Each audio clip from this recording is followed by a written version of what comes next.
Shalom, shalom, peuple de Dieu. Bonsoir, de n'importe où vous nous recevez. C'est encore avec joie que nous revenons aujourd'hui lundi dans ce programme merveilleux que vous avez déjà eu l'habitude de suivre, dénommé Oikodom. Avant de commencer notre moment, nous allons prier l'Éternel. Seigneur, nous te bénissons, nous te rendons grâce pour ce moment précieux et particulier que tu veux nous accorder dans ta présence. Saint-Esprit de Dieu, nous t'appelons venir nous assister en ce moment précis. Je t'en prie, Seigneur, viens afin que l'humain disparaisse, que les divins apparaissent pour transmettre ta pensée à ton peuple, à ta manière, Seigneur Dieu Tout-Puissant. Que je sois un simple instrument par lequel tu vas passer pour révéler quelque chose à ton peuple qui va me suivre ce soir. Fais-nous du bien dans ta présence au nom de Jésus-Christ. Amen. Je suis très heureux, je rappelle toujours mon nom, je suis le frère Gloire Kianda, un membre du ministère Yesunam, des ministères Yesunam qui nous offre ce programme merveilleux dénommé Oikodom pendant 20 minutes sur toutes nos plateformes. N'oubliez pas de vous abonner sur toutes nos plateformes parce qu'il y a beaucoup d'autres programmes que le ministère nous offre par la grâce de Dieu qui certainement vont beaucoup nous bénir. Alors, je vais nous parler d'un sujet aujourd'hui que j'ai intitulé « Ressembler à Jésus ». Ressembler à Christ. Pourquoi nous devons nous ressembler à Christ et qu'est-ce que cela cache? Qu'est-ce que cette ressemblance cache exactement? Je voudrais lire avec nous un texte, mais avant que je ne lise ce texte, j'aimerais nous rappeler que lors de la création, Dieu a dit « Créons l'homme à notre image et à notre ressemblance ». Donc, depuis la création, ça a déjà été comment je peux dire ça? La volonté de l'Éternel de nous créer à son image. Mais cependant, l'homme exactement a été créé par l'image de Dieu. Mais à un moment donné, à cause de ce que nous connaissons tous, le péché, l'homme avait perdu un éclat avec Dieu. L'homme avait perdu une certaine gloire. La Bible dit, car tous sont péchés et ils sont privés de la gloire de Dieu. Lisons notre texte. Je vais nous le lire dans la version Bible de Semer. Vous pouvez les lire dans n'importe quelle version. Les mots qui sont utilisés sont presque les mêmes, mais je préférais nous les lire dans la Bible du Semer. Nous allons prendre 2 Corinthiens chapitre 3, 17 à 18. La Bible dit, « Les seigneurs dont parle le texte, c'est l'Esprit. Et là où est l'Esprit du Seigneur, là règne la liberté. » 18, la Bible dit, « Et nous tous, qui, les visages découverts, contemplons comme dans un miroir la gloire du Seigneur, nous sommes transformés en son image dans une gloire dont l'éclat ne cesse de grandir.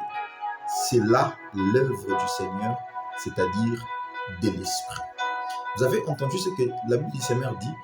La Bible du Seigneur dit, nous devons être transformés en son image dans une gloire dont l'éclat ne cesse de grandir. Mais avant de dire ça, la Bible dit, nous tous qui les visages découverts contemplons comme dans un miroir la gloire du Seigneur. Écoutez, les mots utilisés, contempler, comme dans un miroir, même dans toutes les versions, vous trouverez la même chose. Contempler comme dans un miroir.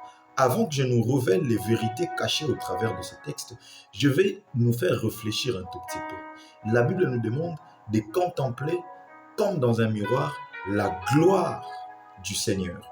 Regardez, qu'est-ce qui se passe lorsqu'on parle du miroir? Plaçons-nous devant un miroir. Lorsque le miroir est devant nous et que nous contemplons le miroir, qu'est-ce que vous voyez dans le miroir? N'est-ce pas vous-même?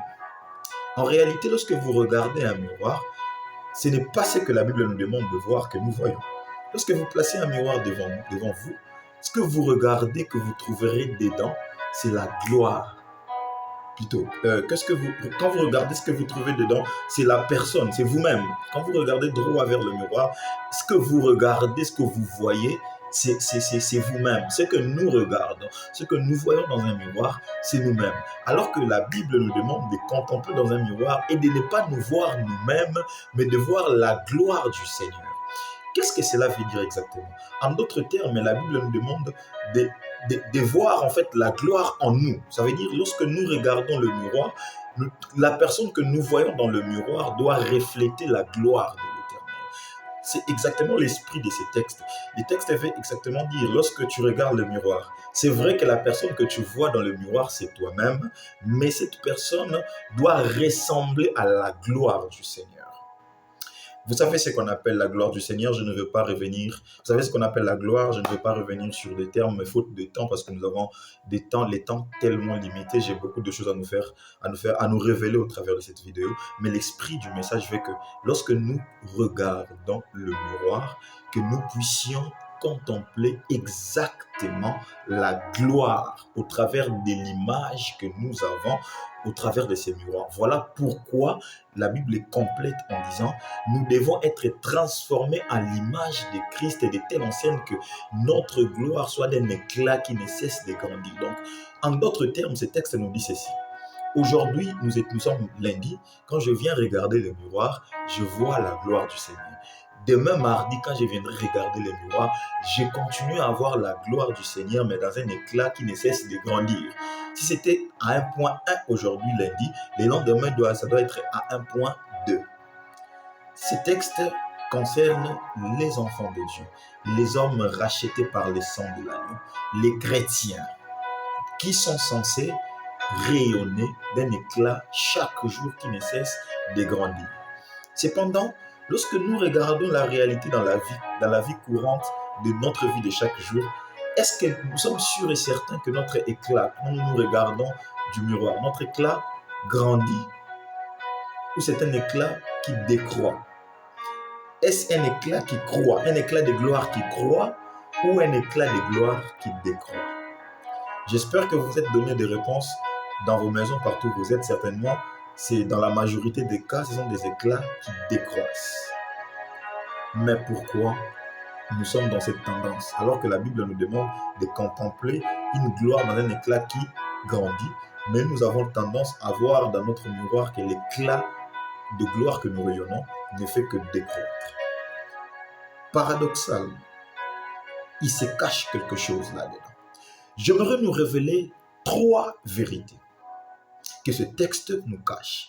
La première vérité que ce texte nous cache, c'est que tout chrétien, dans la réalité des choses, doit briller dans un éclat qui grandit chaque jour. Quel est l'éclat qui grandit? La version Bible de Semeur parle de l'éclat qui grandit, mais la version Louis II parle de gloire en gloire. Ça veut dire nous devons aller de gloire en gloire. En d'autres termes, un chrétien, un enfant de Dieu, en se regardant chaque jour, le miroir ici, c'est l'idée de se regarder, en fait, de s'auto-évaluer tous les jours. Chaque matin, chaque midi, chaque soir et chaque jour. De s'auto-évaluer, on doit se rendre compte que nous sommes en train d'aller de gloire en gloire. Ça, c'est la première vérité. Mais la deuxième vérité, c'est qu'en se regardant, en nous regardant nous-mêmes, nous devons avoir l'image de Jésus. Ça, c'est la deuxième vérité. En nous regardant, nous devons voir l'image de Jésus-Christ. Et l'image de Jésus, c'est ça la gloire. C'est ça l'éclat de la gloire. Ça veut dire tout chrétien, en se regardant chaque matin, chaque midi, chaque soir ou chaque jour, en se regardant, en s'auto-évaluant, il doit voir l'image de Christ, l'image de Jésus en lui. Et l'image de Jésus, c'est ce que j'ai dit, c'est la gloire. Et la troisième vérité, pour aller rapidement, est que la gloire pour tout chrétien, qu'est-ce que je veux dire? La gloire est pour tout chrétien. Mais la condition, c'est de ressembler à Jésus-Christ. La gloire est pour tout chrétien. L'éclat de la gloire de Dieu est pour tout chrétien. Mais il y a une condition dedans. La condition, c'est être à la forme de la création. À la création, l'Éternel a créé l'homme à son image et à sa ressemblance. Et lorsque cette image a été brisée par le péché, Christ est venu pour redorer cette image. Voilà pourquoi le texte, selon la Bible du Seigneur, nous dit nous devons nous transformer, c'est-à-dire nous devons revenir à l'image initiale. Et lorsque nous reviendrons dans cette image-là initiale de la création, créons l'homme à notre image, à notre ressemblance, alors nous serons éligibles à la gloire de Dieu. Mais c'est quoi ce que je dis ressembler à Jésus? Jésus, c'était un homme obéissant.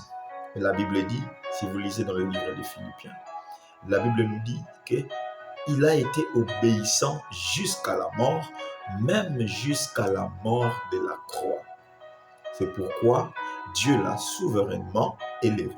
Il a donné le nom au-dessus de tout. Voici l'obéissance où ça conduit Jésus-Christ jusqu'à recevoir le nom au-dessus de tout nom devant lequel tout genou fléchit et toute langue confesse que l'Éternel est Dieu à la droite ou à la gloire de notre Dieu. Vous voyez ça? Et donc, ressembler à Jésus-Christ, en d'autres termes, veut dire être obéissant. Mais obéissant à quoi? Obéissant à la parole. Si vous lisez Jean chapitre 14, le verset 21, vous verrez ça. Jésus est en train de dire, c'est lui qui m'aime, reste obéissant à mes commandements. Et lorsque ces derniers restent obéissants à mes commandements, non seulement c'est lui qui m'aime, moi aussi je l'aimerai, mon Père également l'aimera, et nous nous ferons connaître à lui et nous habiterons en lui. L'obéissance à la parole de l'Éternel nous fera ressembler à Jésus-Christ. Si vous regardez la vie de Jésus, c'était comme une photocopie d'un calendrier précis qu'on l'avait donné. Comment je peux appeler ça? D'une constitution qu'on l'avait donnée, des lois et des règles qu'il devait respecter sur la terre. Voilà pourquoi on peut bien voir ça. Lorsque Pierre vient pour couper l'oreille de ses soldats, il dit à Pierre, si j'en avais besoin, il dit, je peux prier mon Père, il va envoyer quelques anges seulement pour me débarrasser de cette situation. Mais je n'en ai pas besoin parce que je suis venu pour accomplir un certain nombre de choses qui doivent s'accomplir. Exactement. Ça, c'était l'obéissance. Voilà pourquoi on pouvait le voir. Il pouvait dire, si tu peux ôter de moi cette coupe, mais il conclut en disant, non pas ma volonté, mais que ce soit ta volonté. C'est comme s'il était en train de respecter un certain nombre de règles qu'on lui avait données, au-delà duquel il ne pouvait pas aller, l'obéissance. Mais Jésus était également humble.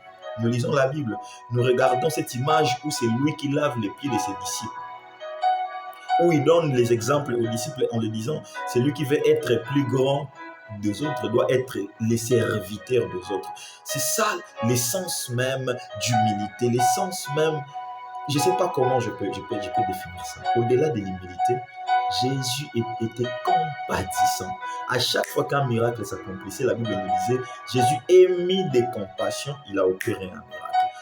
L'exemple le plus flagrant, souvenez-vous, lorsqu'il venait, il a rencontré la veuve de Naïm qui allait pour enterrer les seuls fils qu'il avait. La Bible dit, Jésus, ému de compassion, a arrêté le cercueil et il a touché le cercueil. Jésus était compatissant. Mais également, il était plein d'amour. Aujourd'hui, cette qualité d'amour, c'est une qualité que nous avons perdue. Ici, je ne citerai pas toutes les qualités de Jésus, mais je nous ai pris ces 4 qualités qui pour moi sont fondamentales. Si on arrive à cultiver ces choses-là, nous allons redorer l'image de Jésus-Christ en nous et ça nous permettra de briller dans un éclat qui grandit et pas un éclat qui décroît. Certaines choses, nous ne savons pas les avoir dans la vie parce que notre éclat ne grandit pas, mais c'est un éclat qui décroît. Plus nous sommes en train de décroître dans notre éclat, plus nous sommes en train de nous retirer petit à petit de certaines choses, d'un certain nombre de choses que nous devons en réalité recevoir de la part de l'Éternel.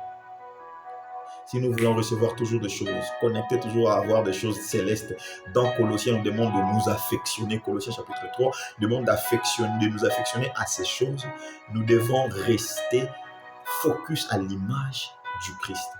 Et une image dont l'éclat grandit, d'une gloire dont l'éclat grandit. Mais dès que nous nous retrouvons dans une situation où l'éclat décroît, nous nous disqualifions pour de grandes choses. Donc j'étais en train de dire, Jésus-Christ était plein d'amour. Ce qui faisait que Jésus-Christ opérait de grandes choses au-delà de la compassion qu'il avait des situations, c'est qu'il aimait les personnes pour qui il faisait de grandes choses. Et ainsi, il pouvait instruire à ses disciples, vous aimerez l'Éternel, votre Dieu, de tout votre cœur, et ainsi vous aimerez vos prochains. J'aimerais ajouter, comme il a ajouté plus tard, vous aimerez même vos ennemis, car cet amour vous poussera non de les réprimander, mais de prier pour vos ennemis, de prier pour nos ennemis.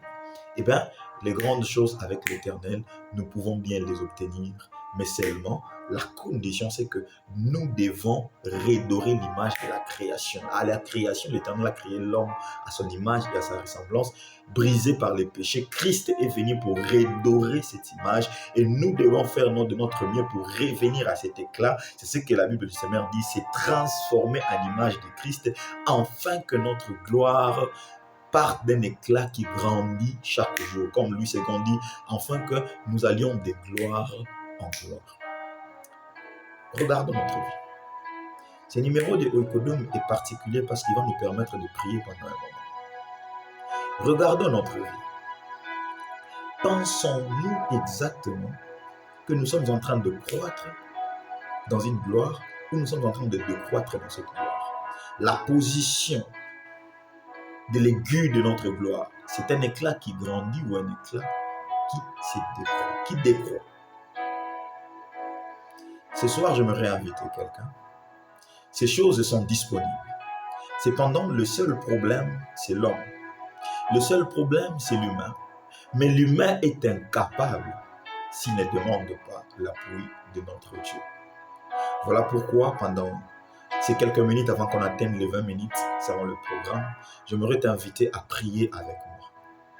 J'aimerais t'inviter vraiment, je ne sais pas ce que tu es en train de faire, mais j'aimerais que tu prennes quelques minutes avec moi. On va prier ensemble, de telle sorte que Dieu nous fasse grâce, que nous puissions rayonner d'un éclat qui grandit et non un éclat qui décroît.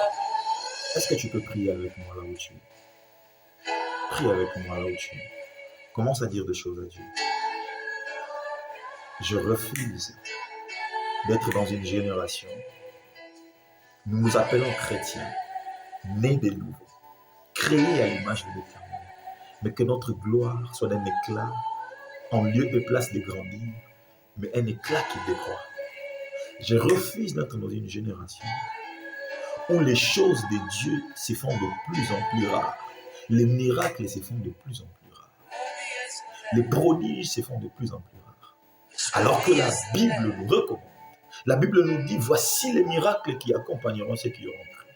Ces choses se font de plus en plus rares. Parce que l'homme par lequel le miracle doit passer n'est pas un homme dont l'éclat grandit, c'est un homme dont l'éclat décroît. Je refuse d'être toujours dans une génération dont les choses de Dieu deviennent comme de la magie. Lorsqu'on trouve quelqu'un dont l'Éternel utilise puissamment, nous avons tendance à dire que ce n'est plus normal. Alors que ce n'est pas normal que nous, enfants de Dieu, nous ne soyons pas utilisés de cette manière-là de l'Éternel. Est-ce que tu peux continuer à prier l'Éternel? Pendant ces quelques minutes, prie l'Éternel. J'aimerais que tu dises à Dieu, j'aimerais que mon éclat, la gloire, j'aimerais te ressembler afin que mon éclat grandisse. Pas un éclat qui décroît. Pas un éclat qui décroît. Non, refuse cela. Pas un éclat qui décroît. Pas un éclat qui décroît. Mais un éclat qui grandit. Oh, un éclat qui grandit. Un éclat qui grandit. Un éclat qui croît. Un éclat qui grandit. Un éclat qui grandit. Un éclat qui grandit. Un éclat qui grandit. Oh, la pachata.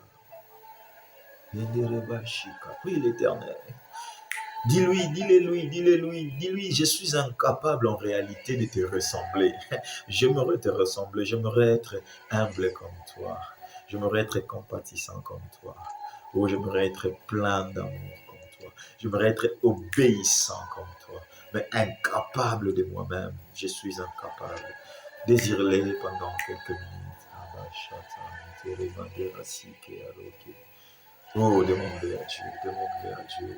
Seigneur, je le veux, je le veux, je le veux, je le veux pour moi, je le veux pour mon frère qui me suit, je le veux pour ma soeur qui me suit, je le veux pour mon papa qui me suit, je le veux pour cette maman merveilleuse qui est en train de me suivre en ce moment, qui est même en train de prier. Père, je te prie, oh Dieu, s'il est possible qu'en te ressemblant, que nous rayonnons d'une gloire dont l'éclat grandit, Père, fais-nous grâce ce soir. Afin que ces 4 qualités qu'on a citées, oh, l'obéissance, l'humilité, Rabashata, la compassion, Rabashata, ainsi que l'amour éternel Dieu Tout-Puissant, nous permettent de redorer l'image dont le péché avez brisé, oh, que nous puissions revenir comme à la création, où l'Éternel a créé l'homme à son image et à sa ressemblance. Je te prie, Père, je te prie, Père. Je te prie, Père, je te prie, Père, je te prie, Père. Fais-moi grâce, fais-moi grâce, fais grâce à mon frère, fais grâce à ma soeur. Oh Jésus, fais-nous grâce. Prie mon frère, pendant quelques secondes que nous reste. Désir. La Bible dit, Jésus disait, si tu as soif, viens et bois. Cette soif, ce n'était pas seulement dans la dimension de l'onction, c'est même dans la dimension de la ressemblance de Christ. C'est même dans la dimension de le ressembler. Oh, je veux que tu viennes et que tu bois. Que tu dises à Dieu, j'aimerais te ressembler. J'aimerais te ressembler. J'aimerais te ressembler. J'aimerais te ressembler, Jésus-Christ. J'aimerais te ressembler.